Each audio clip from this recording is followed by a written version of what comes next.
Hello everyone, welcome back to my YouTube channel.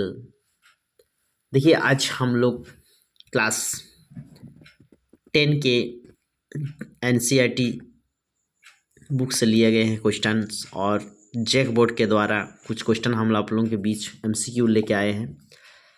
ये history lesson 1 का है, Europe में राष्ट्रवाद का उदय, देख सकते हैं। तो चलिए एक एक नंबर करके क्वेश्चन हम लोग देखते हैं। किसी राष्ट्र की सामूहिक पहचान को क्या कहते हैं? तो इसका ऑप्शन दिया है निरंकुशवाद, राष्ट्रवाद, रूढ़िवाद और उदारवादी यानी उदारवाद। तो सही आंसर हो जाएगा राष्ट्रवाद, यानी किसी भी राष्ट्र के सामूहिक पहचान को राष्ट्रवाद कहते हैं। चलिए नेक्स्ट हम लोग देखेंगे, इसका आंसर हो जाएगा राष्ट्रवाद। ठीक है, चलिए इसका आंसर राष्ट्रवाद हो जाएगा। चलिए नेक्स्ट आगे बढ़ते हैं हम लोग। सेकंड क्वेश्चन है, वो राज्य जहाँ की राजनीतिक सत्ता उसकी सांस्कृतिक सत्ता से मिलकर बनती है उसे कहते हैं। तो देखिए इसका सही आंसर होगा राष्ट्र राज्य, यानी राष्ट्र राज्य आंसर होगा सी नंबर 2 का सी नंबर आंसर। ठीक है, नेक्स्ट क्वेश्चन देखते हैं हम लोग।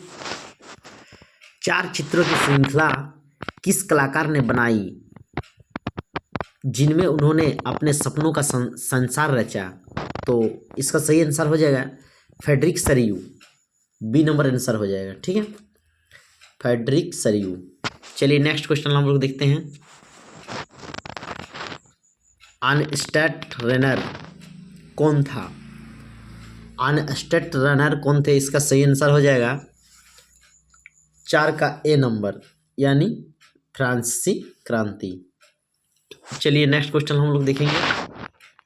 निम्नों में से किसे मैटरनिक ने हमारी सामाजिक व्यवस्था का सबसे खतरनाक दुश्मन बताया? तो 5 नंबर का आंसर सही आंसर हो जाएगा मेजिनी, यानी सही आंसर होगा मेजिनी। चलिए नेक्स्ट क्वेश्चन देखते हैं हम लोग। 6 नंबर, निम्नों में से किन देशों ने मिलकर नेपोलियन को पराजित किया? तो देखिए ऑप्शन दिया है 4 ठो ABCD, तो इसका सही आंसर हो जाएगा 6 नंबर का बी नंबर, यानी ब्रिटेन, रूस, पर्सा और अमेरिका, इसका सही आंसर है। चलिए आगे बढ़ते हैं। राष्ट्रवाद की पहली अभिव्यक्ति किस क्रांति के साथ हुई? तो इसका सही आंसर हो जाएगा ए नंबर, यानी फ्रांसीसी क्रांति। चलिए नेक्स्ट क्वेश्चन देखते हैं हम लोग। एकीकरण के बाद जर्मनी का सम्राट किसे घोषित किया गया? तो इसका सही आंसर हो जाएगा पर्सा के राजा विलियम प्रथम। देखिए इसके बारे में हम थोड़ा डिस्कस करते हैं। चलिए, जर्मनी के एकीकरण के बाद 18 जनवरी 1871 को वायसराय में पर्सा के राजा विलियम प्रथम को जर्मन राष्ट्र घोषित किया गया। वह एकीकरण जर्मनी के पहले राष्ट्राध्यक्ष थे। चलिए इसका हम लोग डिस्कस कर लिए।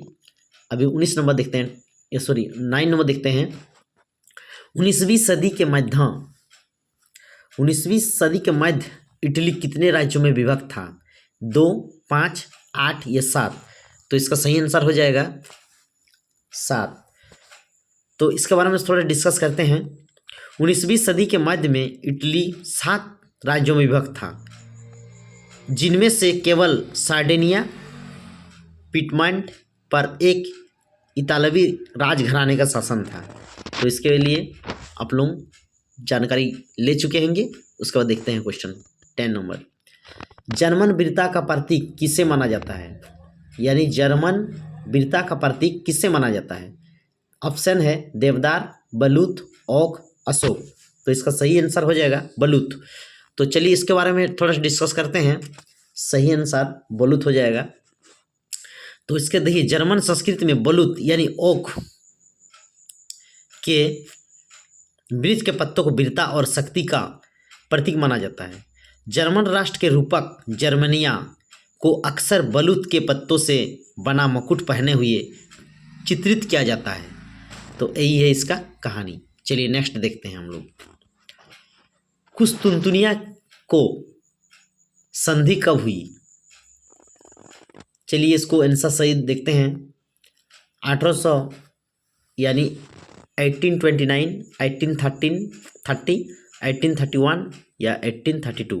तो इसका सही आंसर हो जाएगा 1829, ए नंबर आंसर। कुस्तुनतुनिया कुस्तुनतुनिया की संधि कब हुई, को लिख दिए हैं, मिस्टेक हो गया थोड़ा। तो इसका सही आंसर 1829। तो इसको देखते हैं थोड़ा। कुस्तुनतुनिया की संधि 1829 में हुई थी। चलिए नेक्स्ट 12 नंबर क्वेश्चन। किसकी छवि सिक्कों और डाक टिकट पर अंकित की गई थी? तो इसका सही आंसर हो जाएगा मरियान। क्या हो जाएगा आंसर? मरियान। तो इसके बारे में थोड़ा डिस्कस कर लेते हैं। मरियान की छवि को सिक्कों और डाक टिकटों पर अंकित किया गया था क्योंकि वह फ्रांस के राष्ट्रीय रूपक के रूप में स्वतंत्रता, समानता और बंधुत्व के आदर्शों का प्रतीक था। इसको आप लोग जानकारी ले लिए होंगे। चलिए नेक्स्ट क्वेश्चन देखते हैं हम लोग 30 नंबर। इसमें क्वेश्चन है, इंग्लैंड और देश के बीच एक्ट ऑफ यूनियन से United kingdom of great Britain का गठन हुआ। तो ऑप्शन है रूस, फ्रांस, स्कॉटलैंड, जर्मनी। तो इसका सही आंसर हो जाएगा स्कॉटलैंड। इसको सही आंसर स्कॉटलैंड। तो इसके बारे में थोड़ा डिस्कसिंग करते हैं।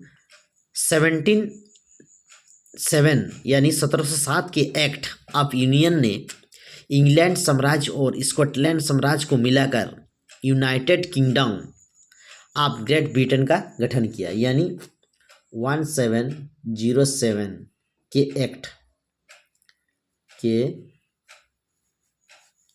एक्ट ऑफ यूनियन ने इंग्लैंड साम्राज्य और स्कॉटलैंड साम्राज्य को मिलाकर क्या बनाया था? यूनाइटेड किंगडम बनाया था। ठीक है, ग्रेट ब्रिटेन के नाम से जाना जाता है। चलिए नेक्स्ट देखते हैं। जर्मनी के एकीकरण में प्रमुख भूमिका निभाने वाले बिस्मार्क कहाँ के चांसलर थे?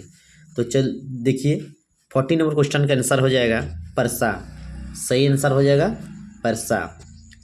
ठीक है, चलिए आगे बढ़ेंगे हम लोग 15 नंबर क्वेश्चन की ओर। राष्ट्रवाद में एक निश्चित भौगोलिक क्षेत्रों में रहने वाली जनता इनमें से किसके द्वारा जुड़ी होती है? ऑप्शन ए नंबर समान संस्कृति, बी नंबर समान इतिहास, सी नंबर भाषा और लोक परंपरा, डी नंबर उपरोक्त सभी। तो इसका सही आंसर हो जाएगा समान संस्कृति। ठीक है, और इतिहास और भाषा, लोक परंपरा, यानी सभी हो जाएगा। इसका सही आंसर हो जाएगा डी नंबर उपयुक्त सभी। चलिए नेक्स्ट हम लोग देखेंगे। बुर्बो राजवंश का शासन किस देश में था? ये क्वेश्चन है, बुर्बो राजवंश का शासन किस देश में था? तो इसका सही आंसर हो जाएगा फ्रांस। क्या हो जाएगा आंसर? फ्रांस। चलिए इसके बारे में थोड़ा जानते हैं। बुर्बो राजवंश ने 1589 से 1848 तक फ्रांसीसी साम्राज्य पर शासन किया और फ्रांसीसी क्रांति और नेपोलियन साम्राज्य के दौर के इस राजवंश के राजाओं ने स्पेन पर भी समय समय पर शासन किया। देखिए ये बुर्बो राजवंश का शासन ये फ्रांस से स्टार्ट हुआ है 1589 से 1848 तक। चलिए आगे बढ़ेंगे। वह विचारधारा जो स्त्री पुरुष की सामाजिक, आर्थिक एवं राजनीतिक समानता पर आधारित हो उसे क्या कहते हैं? तो इसका सही आंसर हो जाएगा नारीवाद। क्या आंसर हो जाएगा? नारीवाद। नारीवाद वह विचारधारा है जो स्त्री और पुरुष के बीच सामाजिक, आर्थिक और राजनीतिक समानता के सिद्धांत पर आधारित है। चलिए नेक्स्ट क्वेश्चन हम लोग देखेंगे। मार्सिले किस देश की राष्ट्रीय भक्ति गीत है? तो एक नंबर है इटली, बी नंबर है A number Italy, B number Germany, C number रूस और डी नंबर फ्रांस है। तो इसका आंसर हम लोग देखेंगे। चलिए इसका आंसर हो जाएगा फ्रांस। क्या हो जाएगा? फ्रांस। तो इसका हम थोड़ा डिस्कस कर लेते हैं। मार्सिले फ्रांस का राष्ट्रीय गान है। यह मूल रूप से 1792 में क्लाउड जोसेफ रूगेट डी लीगल द्वारा लिखा गया था और फ्रांसीसी क्रांति के दौरान एक शक्तिशाली देश भक्ति गीत बन गई। ठीक है, चलिए नेक्स्ट हम लोग देखेंगे, रक्त और लोक की नीति का अवलंबन किसने किया? तो इसका सही आंसर हो जाएगा बिस्मार्क। क्या हो जाएगा? बिस्मार्क। तो चलिए इसको हम लोग थोड़ा डिस्कस करते हैं। रक्त और लोह की नीति का अवलंबन ओटोमन बिस्मार्क ने किया था। किसने किया था? ओटोमन बिस्मार्क ने। यह नीति जर्मनी के एकीकरण के लिए सैन्य शक्ति और युद्ध के उपयोग पर जोर देती थी। तो चलिए आगे बढ़ेंगे 20 नंबर क्वेश्चन की ओर। फ्रांस की क्रांति का अग्रदूत किसे कहा जाता है? चलिए नेक्स्ट क्वेश्चन, फ्रांस की क्रांति का अग्रदूत किसे कहते हैं? तो इसका सही आंसर हो जाएगा रूसो। क्या हो जाएगा? रूसो। तो चलिए इसके बारे में डिस्कस करते हैं। जीन जैक्स रूसो को फ्रांसीसी क्रांति का जनक या अग्रदूत कहा जाता है। प्रबोधन काल के दौरान उनके विचार ने फ्रांसीसी क्रांति के लिए बौद्धिक आधार प्रदान किया, जिसमें स्वतंत्रता, समानता और बंधुत्व के नारा शामिल थे। यानी सही आंसर रूसो। नेक्स्ट 21 नंबर क्वेश्चन, यंग इटली और यंग यूरोप नामक दो भूमिगत संगठनों की स्थापना किसने की थी? तो ऑप्शन काबूर, बिस्मार्क, गेरिबल्डी और मेजिनी। तो इसका सही आंसर हो जाएगा आपका मेजिनी। सही आंसर क्या होगा? मेजिनी। चलिए नेक्स्ट क्वेश्चन हम लोग देखते हैं, वियना की संधि कब हुई थी? तो नेक्स्ट क्वेश्चन, वियना की संधि कब हुई थी? तो आंसर है इसका 1815 को वियना सम्मेलन की यानी वियना की संधि हुई थी। चलिए नेक्स्ट क्वेश्चन, ये बहुत वेरी मोस्ट इम्पोर्टेंट है, देखना मत भूलिए। जब फ्रांस सीखता है तो बाकी यूरोप को सर्दी जुकाम हो जाता है, यह किसका कथन है? एक नंबर है यानी A number, Bismarck, Metternich, Napoleon, Mazzini. तो इसका सही आंसर हो जाएगा मेटरनिक। सही आंसर क्या हो जाएगा? मेटरनिक। इसको डिक मेटरनिक के नाम से जाना जाता है। चलिए आगे बढ़ेंगे हम लोग थोड़ा।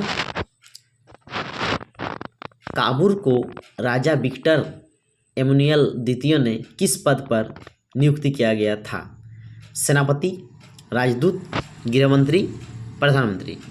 तो इसका सही आंसर हो जाएगा प्रधानमंत्री। क्या हो जाएगा? प्रधानमंत्री। चलिए इसके बारे में डिस्कस करते हैं थोड़ा। राजा विक्टर एमुनियल द्वितीय ने 1852 में, कब? 1852 में केमिलो बोनसो काउंट ऑफ काबूल को सार्डिनिया साम्राज्य का प्रधानमंत्री नियुक्त किया गया था। तो चलिए नेक्स्ट देखते हैं हम लोग। 1871 के बाद यूरोप में राष्ट्रवादी तनाव का एक गंभीर स्रोत क्या था? फिर से क्वेश्चन को दोहराया जा रहा है। 1871 के बाद यूरोप में राष्ट्रवादी तनाव का एक गंभीर स्रोत था। ए नंबर, जर्मनी क्षेत्र, एशियाई क्षेत्र, बाल्कन क्षेत्र या ऑस्ट्रेलिया। तो सही आंसर हो जाएगा बाल्कन क्षेत्र। चलिए नेक्स्ट क्वेश्चन हम लोग जाएंगे। कवियों और कलाकारों ने यूरोपीय सभ्यता का पालना किस देश को बताया? तो इसका सही आंसर हो जाएगा यूनान। किसको बताया? यूनान को बताया। चलिए नेक्स्ट क्वेश्चन देखेंगे। जर्मनी का एकीकरण कब पूरा हुआ? जर्मनी का एकीकरण 1871 को पूरा हुआ। जर्मनी का एकीकरण 1871 में फ्रैंको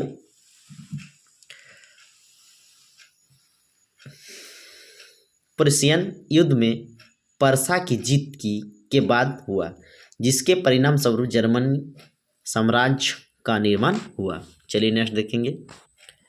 इटली का एकीकरण कब पूरा हुआ? इटली का एकीकरण कब पूरा हुआ? चलिए इसका हम लोग देखेंगे आंसर 1871 में। कितना में? 1871। चलिए इसके बारे में डिस्कस थोड़ा कर लेते हैं। इटली का एकीकरण 1870 में रोम पर कब्जा करने और उसे इटली साम्राज्य की राजधानी बनाने के बाद पूरी तरह संपन्न हुआ।